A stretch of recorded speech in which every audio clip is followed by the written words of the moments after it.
Kalisus Maramba, danger, le seul bota, BTV3. Chaîne sur YouTube. BTV3.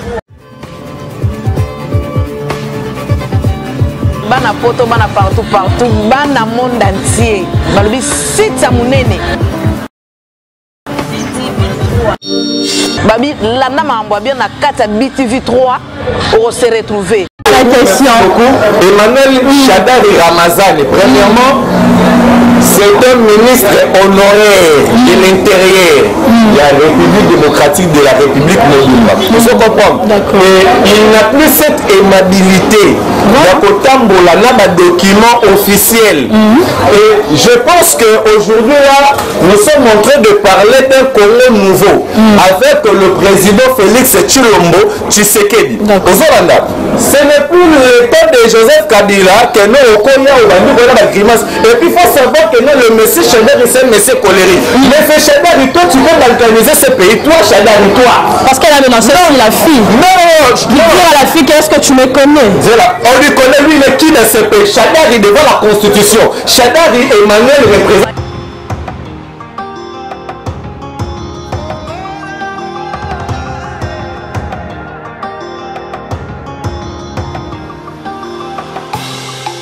Nanga ezayo, toto nanga ezayo, nalingi yo na moto. Bonjour, bonsoir mesdames et messieurs, bienvenue dans votre magazine Masolo Hakim. Masolo Hakim est là pour faire plaisir cette émission. Fait plaisir précisément à Kashkasha Foufou, à Laetitia Kouyaé, à Matika sur le son de chic monde de la Bible comme notre basse Elvis. Très heureuse, on se retrouve encore une fois dans cette magazine, chers téléspectateurs. Émission Nabile Oyo, Kokam Nayo, Kokam Nagayo, Kokam Nabisono, surtout cette émission qui vous ressemble, émission Oyo, de l'Ebolaka Masolo Hakim, c'est-à-dire Masolo Oyo, et les camarades, il y a République démocratique du Congo qui chasse la capitale. Voilà, nous avons un côté de la plateau, nous avons Abiri, les journalistes présidentiels, il y a un Fati, tout le temps nous avons fait ma Congo, surtout parce que Azali, mon événement, Ayaka toujours pour la Congo, Bino, Bassango, Sengeli, Yakitoko, Abiri, bonjour Abiri. Bonjour maman Nana, bonjour aussi à la découverte à la mission monde entier. Partout dans le monde là, je tiens vraiment à saluer Willy Moshene, le véritable boss, le plus gros patron d'Atanga Masolo, Willy Moshene. Merci beaucoup à Paola Schengen qui vient vraiment se dire qu'il est avec des filles pendant une année. Corneille Adussi, Djenki, il y a Tembe à la mission. Maintenant, nous sommes quand même à la question Renali Raza. La question à eux, bien déjà, Renali est le porte-parole du chef de l'État, Félix Tshisekedi. Il va te béler, Bazalaki Zelaki. Rendez-vous élevé par rapport à dimanche, mais on soit là président. Mais même si tu as stade, tu vas travailler.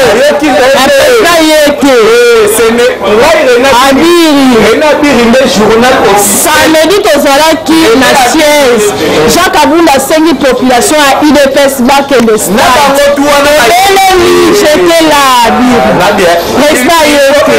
Auprès du chef de l'État pour mieux connaître le programme et les entrées. Donc fallait pas qu'il y ait la DRA.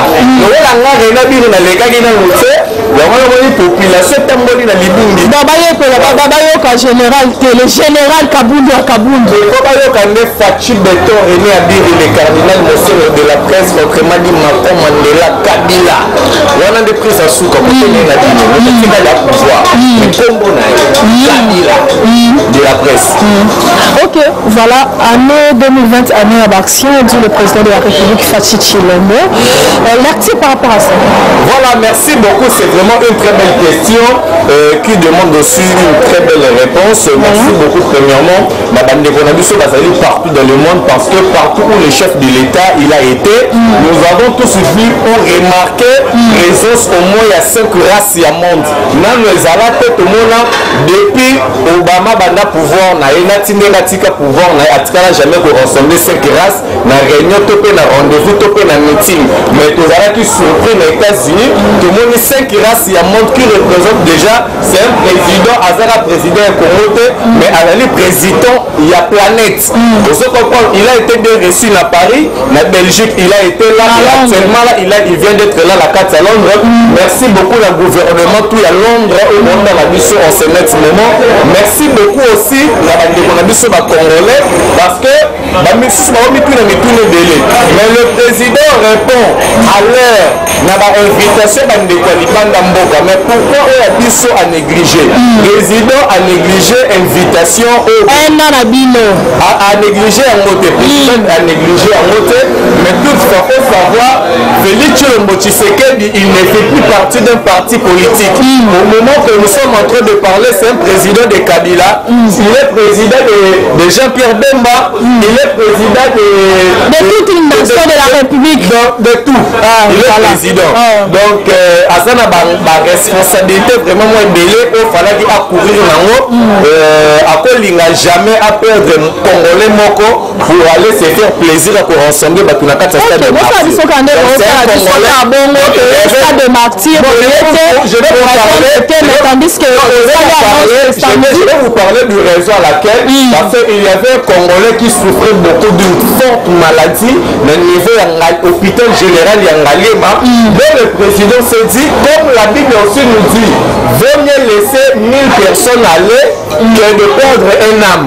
Donc Félix Tshisekedi, ça prouve que non, il a vraiment l'amour envers tous les Congolais. Voilà pourquoi à Kenda que nous on a biso zala qui malade dans l'hôpital général Yangalema a tiré qui dans on a biso on a pour partir pour mais rien ne empêche une nation pour un seul Congolais. Voilà. Félix Tshisekedi il est près de ça. Il n'a jamais perdre un Congolais pour toute une nation. Donc c'est ça. Et voilà, on n'est pas vraiment sur ça. On ne peut pas vraiment se focaliser sur ça. Bien sûr que c'est un barrage. C'est l'actualité, c'est ce qui se passe dans les pays, on peut tous rappeler. Quelle est ta lecture par rapport à cet événement? Une minute. Notre ancien ministre intérieur, Chadaï, tu la connais, le faire descendre dans un aéroport, vous savez que non, tu ne fais plus partie. Voilà, donc, Emmanuel Chadari. Mais je salue aussi Christian Ramazani, pourquoi Chadari? Non, mais c'est-à-dire que les journalistes, ça déjà face. Non, la presse est beauté. Parce que c'est-à-dire qu'autour de la question, par rapport à ça. Ça m'est venu aussi dans l'esprit de saluer Christian. S'il te plaît, réponds-moi par rapport à ça. Bon, merci beaucoup. Je réponds à cette question, mais je tiens vraiment à remercier la RFI et TPC pour la Yambaranga, pour la respecter, comme étant journaliste. Je comprends bien sur le Congolais. Bien sûr, réponds-moi à la question. Emmanuel Chadari Ramazani, premièrement, c'est un ministre honoraire de l'intérieur de la République démocratique de la République Mobimba. Il faut comprendre. Et il n'a plus cette aimabilité d'Akotambola n'a document officiel. Et je pense qu'aujourd'hui, là, nous sommes en train de parler d'un Congo nouveau avec le président Félix Tshisekedi. Ce n'est plus le temps de Joseph Kabila que nous grimace. Et puis il faut savoir que non, le monsieur Chadari, c'est un monsieur colérique. Mais c'est Chadari, toi tu veux balkaniser ce pays, toi Chadari, toi. Parce qu'elle a menacé la fille. Non, je dis à la fille, qu'est-ce que tu me connais? On lui connaît, lui, il est qui dans ce pays? Chadari devant la Constitution. Chadari, Emmanuel représente quoi dans ce pays devant la Constitution? Non, une fille candidat, un candidat par rapport à quoi? C'est un candidat malheureux. Lui doit respecter le peuple congolais. Fille, voilà, des jeunes dans travailler. Ce sont des Congolais. Comment nourrir ma famille, ainsi de suite. Toi, tu viens pour salir. Et alors, la fille, là, ceux qui acceptaient au côté de la Bouzoba, il y a Emmanuel Chadari, un soi-disant. Non, c'est une fille qu'on félicite. Non, ceux qui la fille à se permettre, il y a au côté de la mafia, de faire la trafic. Parce que je connais Chadari, c'est un colérique. Il ne se contrôle pas. Vous savez pas, dans ce pays, Chadari a tiré au tour la tête à 5 mètres. Dans ce pays, ici, c'est pas son travail. C'est pas son travail, mais même dans le droit judiciaire, il a fait quoi? Il a rapporté dans ces pays. Vous savez comprendre? Il fait être d'offert de monsieur Kabila. Vous savez comprendre qu'on connaît. Alors, Emmanuel Chadari, il doit avoir le respect envers la DG, envers la police, envers la force armée congolaise. Surtout la biloko wana chacun a respecté parce que nul au-dessus de la loi. Même Tshisekedi lui-même s'il se permet de respecter la constitution. Et alors yo et chacun, toi tu représentes quoi? C'est de n'importe quoi. Et alors moi je dirais ceci. Félicitations à la fille parce que Asali Moussala naïe. Et alors Chadari a son mérité à côté de la prison Makala. Il peut avoir au moins 10 ans de prison. Là je l'ai dit et je l'ai dit. Par l'usage de faux.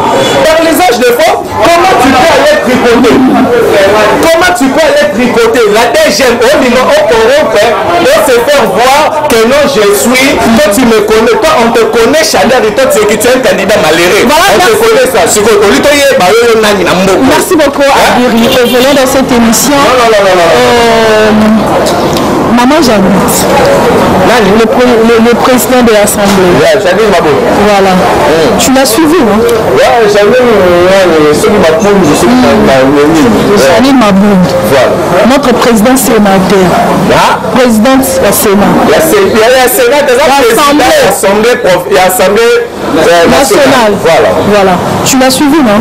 Oui. Interview, par rapport à ça, qu'est-ce que tu peux dire? Premièrement, Janine Mabound, jamais côté la chef de l'État.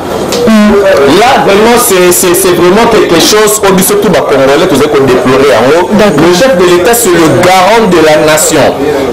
Quel dit le chef de l'État? Quelle dit la nation congolaise? Aux Hollandais, nous devons changer de décision chef de l'État, toutes les paroles, le chef de l'État à Zalité. S'il s'agissait que non, un chef de l'État a fait l'erreur, s'il faut lui parler de son erreur, il faut aller le voir quand même en privé. Et Janine Mapundu et puis Azali engagé responsabilité il y a Assemblée nationale au moment où Bazali n'a télé il y a vacances dans la député. Est-ce que c'est normal? Comment pouvez-vous? Non. Voilà pourquoi nous nous sommes dit ceci. Le président Félix Tshisekedi ou le président Otala. Voilà. Mon président fanatique n'a numéro 00. Vous comprenez? La bénédiction n'a dit que Renard dit la défendre la vraie valeur. On a lobby pour lui.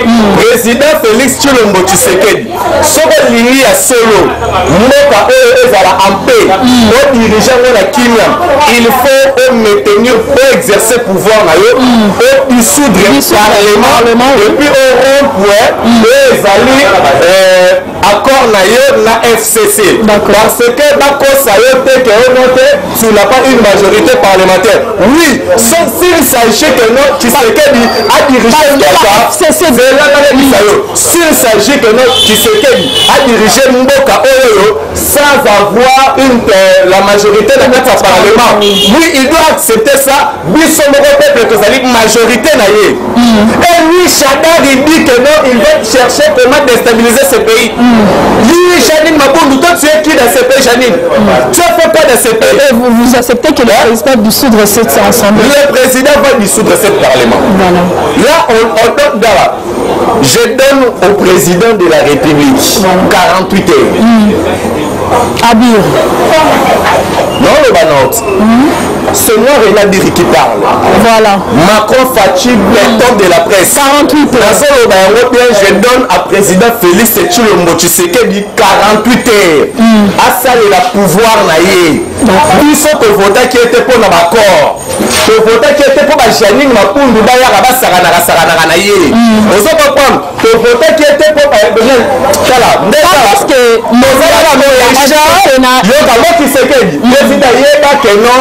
population à Congo Mobimbato na Simanayo. Voilà.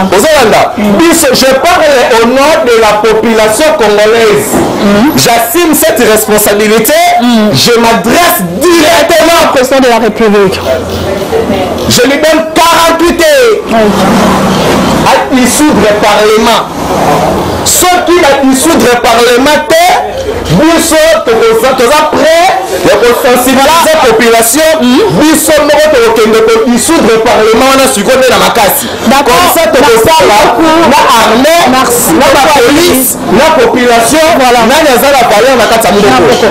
Merci, c'était juste une synthèse par rapport à ça. Je pense que la prochaine fois, il y a un beau pédale, la pédale, ma solo, Laetitia Kouya la place grand merci à maman la personne aller on va la photo sur le maman et Sengo alambe la biso ma possession ma même ici là c'est vraiment pensé ça m'a bien merci beaucoup à Merfine Bolé à David Kouya et à toute la famille Kouya un grand merci à Christian Ramazan ça c'est bien voilà on se retrouve la semaine prochaine avec un nouveau numéro.